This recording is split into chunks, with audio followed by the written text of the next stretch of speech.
시청자 여러분 안녕하십니까? 뉴스포 시작합니다. 5.18에 대한 정부 여당의 인식이 과거로 회귀하는 것 아니냐는 비판이 커지고 있습니다. 광주는 미래차, 전남은 우주발사체 국가산업단지로 선정됐습니다. 횡성군이 지방소멸대응기금 확보를 위해 총력을 기울이고 있습니다. 충북도가 2023년 공공간호사 육성 지원 사업을 추진합니다. 제주특별자치도가 2025년 에이펙 정상회의 유치를 위한 활동에 돌입합니다.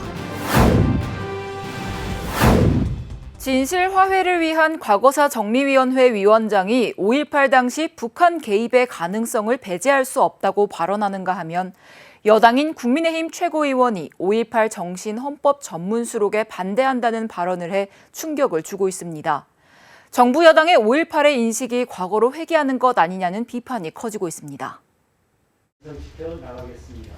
역사 왜곡 발언으로 임명 전부터 논란이 되어온 김광동 진실화해를 위한 과거사정리위원회 위원장이 5.18 북한 개입 가능성에 대해 언급하며 다시 한번 논란에 불을 붙였습니다.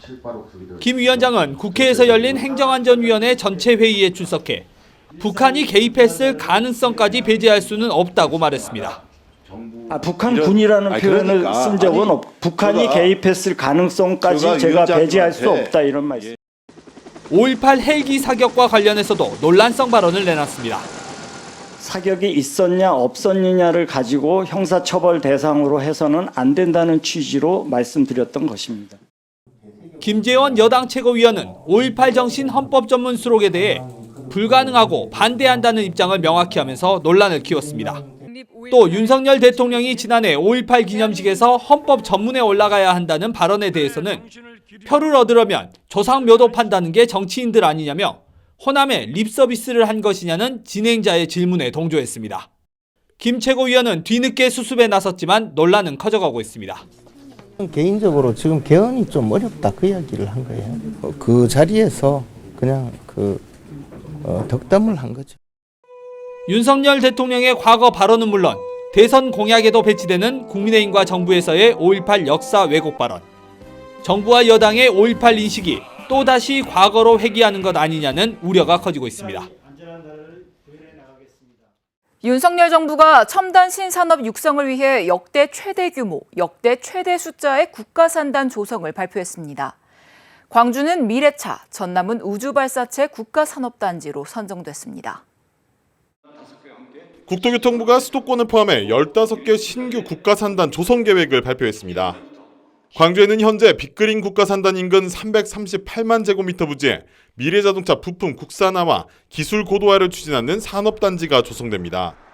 전남은 나로 우주센터가 들어선 고흥 외나로도 인근 173만 제곱미터 부지에 우주발사체 산업단지가 조성될 예정입니다.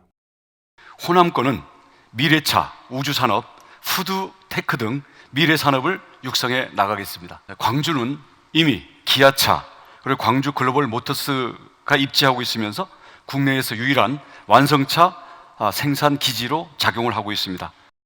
이 밖에 전국적으로는 대구와 충남 천안, 충남 홍성, 전북 완주에 수소차와 미래모빌리티 산업 관련 국가산단을 조성하기로 했습니다. 또 대전에도 나노 반도체와 함께 우주항공 산업을 위한 국가산단이 조성됩니다. 수도권인 경기도 용인에는 710만 제곱미터 부지에 첨단 반도체 제조 공장 5곳과 150개 국내외 소재 부품 기업이 들어서는 세계 최대 규모의 반도체 산단이 조성됩니다. 정부가 신규 산단 조성에 의지가 큰 만큼 예비 타당성 조사나 그린벨트 대규모 해제 등도 속도감 있게 진행될 것으로 보입니다. 정부는 범정부적인 추진 지원단을 가동해 이른 곳은 오는 2026년 말 착공에 들어갈 수 있게 하겠다고 밝혔습니다.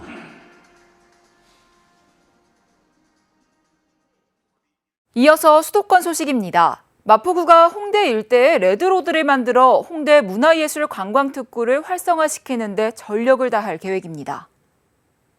마포구는 걷고 싶은 거리 만남의 광장에서부터 당인리 발전소까지 약 2km 구간을 레드로드로 지정했습니다. 레드로드 조성의 필요성으로는 첫째, 홍대는 떠오르고 있는 서울의 대표 관광지로 다양한 관광 자원을 보유하고 있는 만큼 관광객에게 첫인상을 전달하는 중요한 장소입니다. 둘째, 그 정체성을 부각하고 그에 맞는 환경 개선을 통해 문화예술의 활동을 촉진해 관광자원으로의 활용이 가능하게 됩니다. 마지막으로 다중인파 운집에 따른 안전사고를 사전에 예방하기 위해서입니다. 이에 따라 앞으로의 방향성은 춤, 패션 등 거리의 특성을 살려 그에 맞는 노면 색상 디자인으로 레드로드의 특성을 구현하고 이에 상징하는 캐릭터를 개발하는 등 지역 홍보와 관광자원 활성화에 힘쓸 예정입니다. 또 시설물 철거 등을 통해 보행이 안전한 거리 환경을 조성할 계획입니다. 이와 같이 홍대 레드로드가 앞으로 더욱더 마포구의 랜드마크로 발돋움할 수 있길 기대합니다. 광역시 소식입니다. 홍준표 대구시장이 베트남 다낭시를 방문해 우호교류 20주년을 축하하는 시간을 가졌습니다. 베트남 다낭시의 초청으로 현지를 방문한 홍준표 대구시장이 15일 다낭시 인민위원회에서 응웬 반광 당서기를 만나 우호교류 20년을 축하하는 환담의 시간을 가졌습니다. 이 자리에서 홍 시장과 당서기는 양 도시 간 경제교류 협력 등 다방면에서 교류 활성화 방안을 모색하고 향후 우수시정 정책과 인적 교류를 적극 이어가기로 했습니다. 한편 대구시와 다낭시는 2003년 우호교류를 시작한 이래 대표단 상호 방문과 대구의료 관광홍보센터 개소, 대구 북카페 1, 2호점 개소 등의 성과를 거둔 바 있습니다. 대구 미래 스마트기술 국가산업단지가 신규 국가산업단지로 최종 선정됐습니다. 국토교통부에서 발표한 신규 국가산업단지 후보지에 대구 미래스마트기술 국가산업단지가 최종 선정되면서 제1국가산업단지 조성 결정 이후 14년 만에 신규 국가산단을 유치했습니다. 대상지는 달성군 화원읍 구라리에서 옥포읍, 간경리 일원으로 화원 옥포나들목과 국도 5호선, 대구 외곽순환고속도로와 도시철도 1호선이 인접해 있는 등 교통과 물류 여건이 우수한 지역입니다. 대구시는 도심 접근성이 뛰어나고 문화자원과 인접한 입지 특성을 활용해 저탄소 사회에 부합할 수 있도록 청년 친화적이고 힐링이 함께하는 대도시형 그린산업 공간으로 특성화할 계획입니다. 신규 국가산단의 개발 규모는 약 330만 제곱미터이며 이 중 산업용지는 약 141만 제곱미터로 공급될 예정입니다. 이어서 강원도 소식입니다. 2023 대한민국 최고의 경영대상 지역경제발전 부문에 평창군이 최종 선정됐습니다.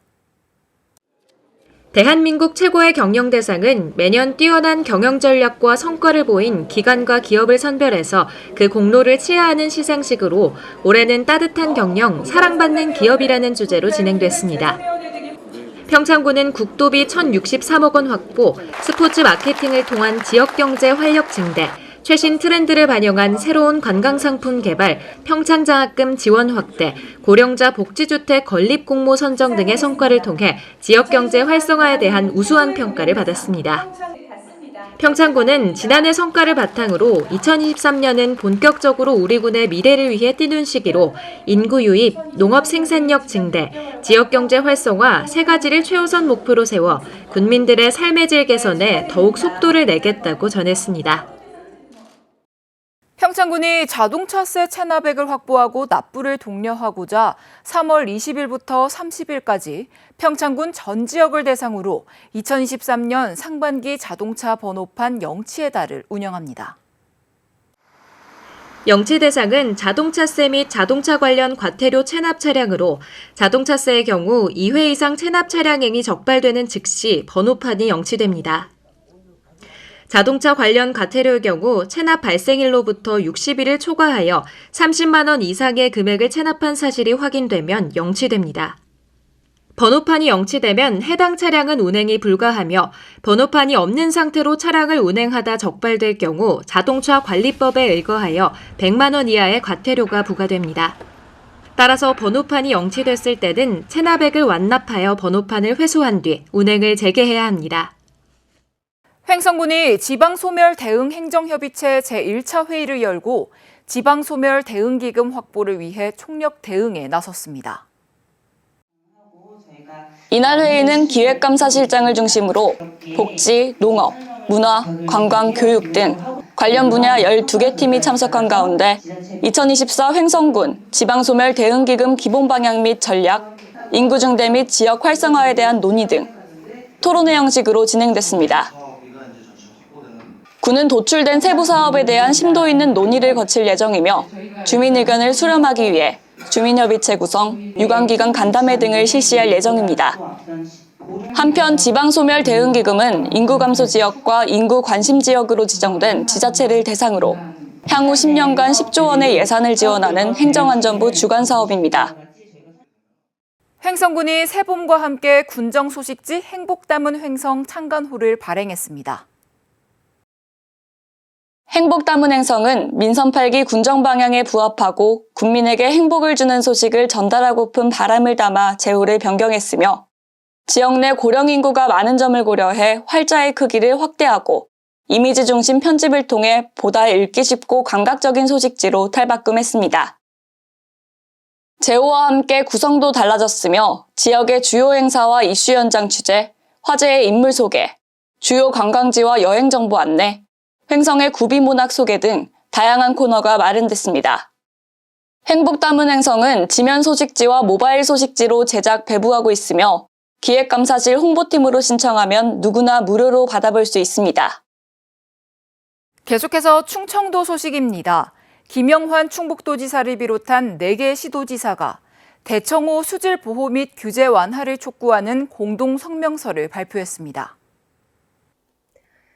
이 자리에서 대청호 수질 보호와 규제 완화를 위해 공동 대응할 것, 청남대를 충청권의 영빈관으로 활용할 것, 충청권 주민의 입장료 할인 혜택을 수용할 것에 대한 목소리를 냈습니다. 이번 성명서를 발표한 김영환 충북도지사는 앞으로도 충청권 시도지사와 함께 대청호 수질 개선을 위해 협력해 나갈 것이라고 말했습니다. 한편 이 자리에서 충청권 4개 시도지사는 오는 2027년 충청권 하계세계대학 경기대회의 성공적인 개최를 위한 간담회도 가졌습니다. 지방의료원의 간호사 부족 문제 해결을 위해 충북도가 2023년 공공간호사 육성 지원 사업을 추진합니다. 도는 청주의료원과 충주의료원의 부족한 간호사를 공공간호사로 확충해 공공의료기관으로서의 기능과 역할을 강화한다는 계획입니다. 3월 중 공고를 통해 간호학과 4학년 재학생을 대상으로 신청서를 접수하고 최종 40명의 장학생을 선발할 예정입니다. 선발된 장학생은 1인당 800만 원의 장학금을 지원받고 졸업 후 청주 충주의료원에서 2년간 의무 복무를 하게 됩니다. 계속해서 경상도 소식입니다.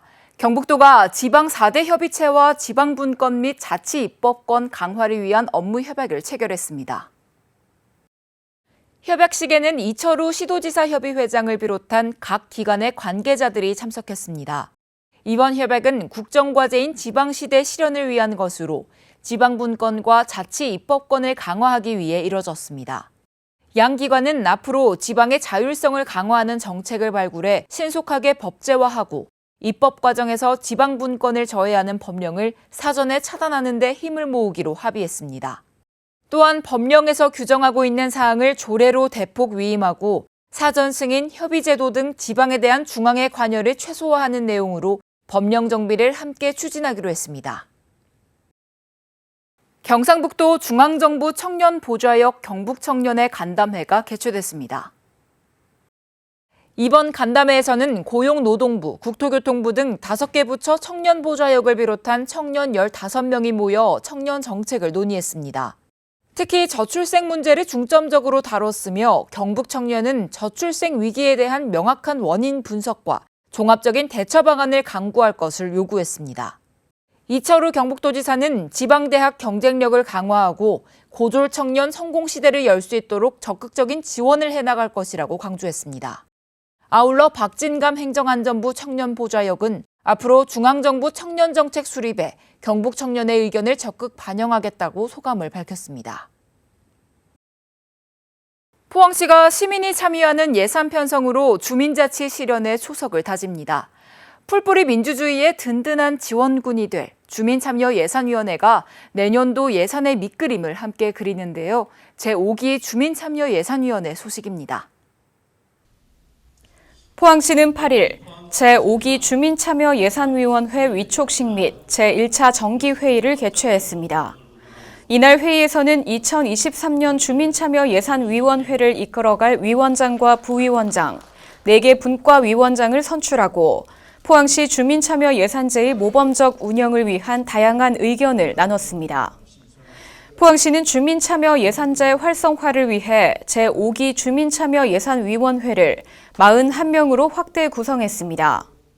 위원들은 예산 편성에 관한 주민 의견을 수렴하고 주민참여예산제도 홍보 교육, 제안 사업에 대한 심의 등 예산 수립 과정에 참여하게 됩니다. 한편 시는 4월부터 온오프라인을 통해 2024년도 예산에 반영할 주민참여 예산 제안 사업에 대한 공모를 진행할 예정입니다. 포항시는 여성 시간 선택제 일자리를 운영하며 경력 단절 여성들에게 일자리 참여 기회를 제공하는데요. 일과 가정이 양립하는 양질의 여성 일자리를 발굴해 여성 친화도시 포항을 만들어갑니다. 9일 포항시는 2023년 여성시간 선택제 일자리 발대식을 열었습니다. 이날 발대식에는 아이 행복 도우미와 엄마 참손단 등 여성시간 선택제 일자리 참여자 600여 명이 함께했으며 참석자들은 일자리 사업에 참여하며 여성이 행복한 도시 포항을 만드는 데 앞장설 것을 다짐하는 퍼포먼스를 했습니다. 이후 근로자 안전교육도 이어졌습니다. 아이 행복 도우미와 엄마 참손단은 포항시에서 적극 추진 중인 여성 시간 선택제 일자리로 일과 생활의 균형을 희망하는 지역 여성들에게 큰 호응을 얻으며 9년째 시행되고 있습니다. 일자리 참여자는 어린이집과 사회복지시설, 공공기관 등에서 하루 4시간 동안 보건 위생관리, 환경 정비, 기타 업무 보조를 하게 됩니다. 이어서 광주 전남 소식입니다. 강기정 광주시장의 핵심 공약인 광주의료원 신축 여부가 다음 달 결정됩니다. 기획재정부의 타당성 재조사 결과가 4월 중 발표될 예정인데요. 경제성 위주의 재조사로 인해 정부 문턱을 넘지 못할 것이란 우려가 커지면서 지역 정치권의 역할이 그 어느 때보다 중요해졌습니다. 광주 상무지구에 350병상 규모의 공공의료원을 신축하려는 광주시 계획의 첫 번째 관문은 기획재정부의 타당성 재조사입니다. 지난해 1월부터 한국개발연구원이 타당성 재조사를 진행하고 있는데 전망은 어둡습니다. 2천억 원이 넘는 신축 비용 대비 의료원의 편익, 즉 정부의 경제성 기준을 넘지 못하고 있기 때문입니다. 편익이 그렇게 많이 잘 반영을 안 해줘서 최초의 지금 보건 사업이라든지 당뇨, 폐렴, 우리 시의 약점을 가지고 지금 KDI에 집중적으로 반영할 것을 지금 요구하고 대응하고 있습니다. 지역 정치권은 공공의료시설을 경제 논리로만 판단해선 안 된다는 입장입니다. 전체 의료기관의 5%인 공공의료원이 코로나 환자의 80%를 담당했던 과거 사례를 보더라도 광주에 의료원이 꼭 필요하다는 겁니다.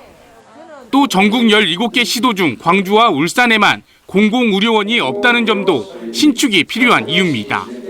지역 의원들은 광주의료원 타당성 재조사 결과가 윤석열 정부의 공공의료 좌표가 될 것이라며 통과를 압박하고 있습니다. 국민의 생명이야말로 가장 큰 경제적 가치다 이렇게 생각하고 공공의료원 설립, 특히 광주와 울산 시민들의 생명과 안전 반드시 지켜내야 되겠습니다. 광주의료원 신축을 논의할 기재부와 광주시의 회의가 단 한 차례밖에 남지 않은 가운데 광주시와 지역 정치권의 역할이 그 어느 때보다 중요해지고 있습니다. 남도 학숙에서 직장 내 성희롱 사건이 발생한 지 벌써 10년 가까이 됐지만 잡음은 계속되고 있습니다.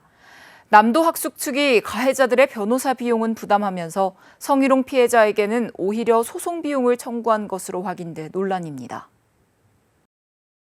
지난 2016년 남도학숙 측이 법률사무소와 맺은 계약서입니다.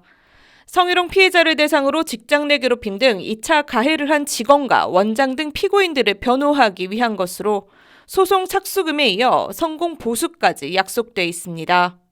남도학숙 측이 또 다른 피고인인 남도장학회뿐 아니라 2차 가해자들의 소송 비용도 부담한 겁니다.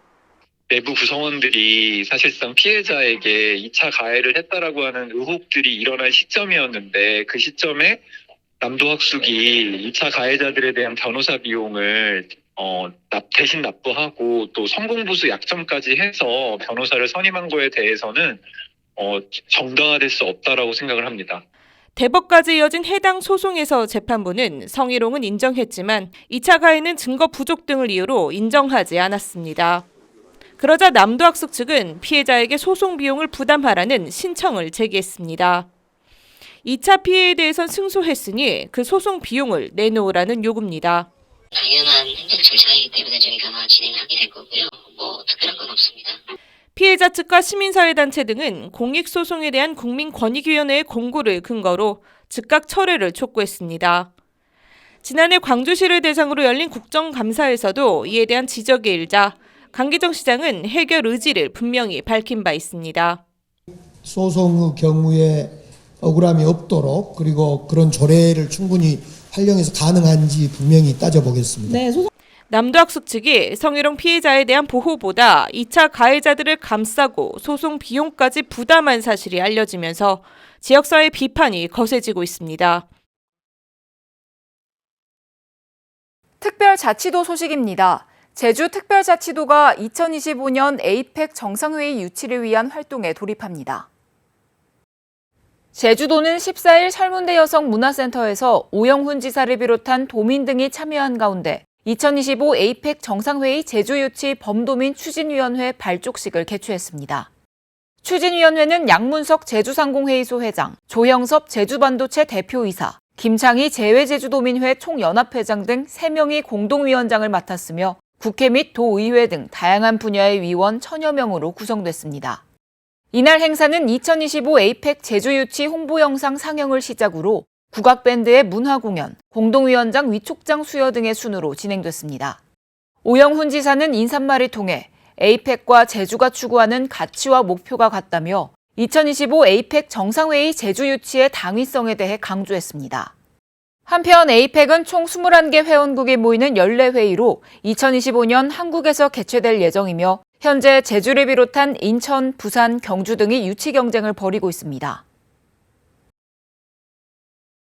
제주 4.3 당시 도내 최대 규모 수용소로 4.3의 아픔을 오롯이 간직한 주정공장 예터가 유족을 위한 치유의 공간이자 후손들의 역사교육 현장으로 새롭게 조성됐습니다. 제주도는 13일 제주시 건입동 소재 주정공장 예터 일대에서 주정공장 수용소 4.3 역사관 개관식을 개최했습니다. 오영훈 제주도지사, 김경학 도의회 의장 등이 참석한 가운데 식전 행사와 축사, 공연 등의 순으로 진행됐습니다. 오영훈 지사는 주정공장 수용소 4.3 역사관 공간에서 희생자들의 아픔을 돌아보고 명예회복과 진상규명 과정을 밟아나갈 수 있다는 점이 뜻깊다고 전했습니다. 제주도는 제주 4.3과 주정공장 예터를 기억하는 역사교육의 장과 위로의 공간으로 활용하고자 50억 원의 예산을 투입했으며 상설 전시실, 추모의 방 등으로 역사관을 조성했습니다. 서울 남산 135 터널 도로교통 체증을 완화하기 위해 시행된 혼잡 통행료 징수가 5월 16일까지 일시 중단됩니다. 이번 조치는 버스나 화물차 등 조례에 따른 면제 비율이 60%에 달해 제도의 실효성이 떨어졌다는 지적에서 시작됐는데요. 서울시는 혼잡 통행료 면제 기간의 도로 교통량 등을 비교 분석할 계획입니다. 현재 도심에서 외곽 방향 터널은 무료로 이용할 수 있으며 4월 17일부터는 외곽에서 도심 방향으로 이동하는 차량까지 양방향 모두 통행료를 걷지 않으니까요. 참고하시기 바랍니다. 뉴스 마칩니다. 시청해주신 여러분 고맙습니다.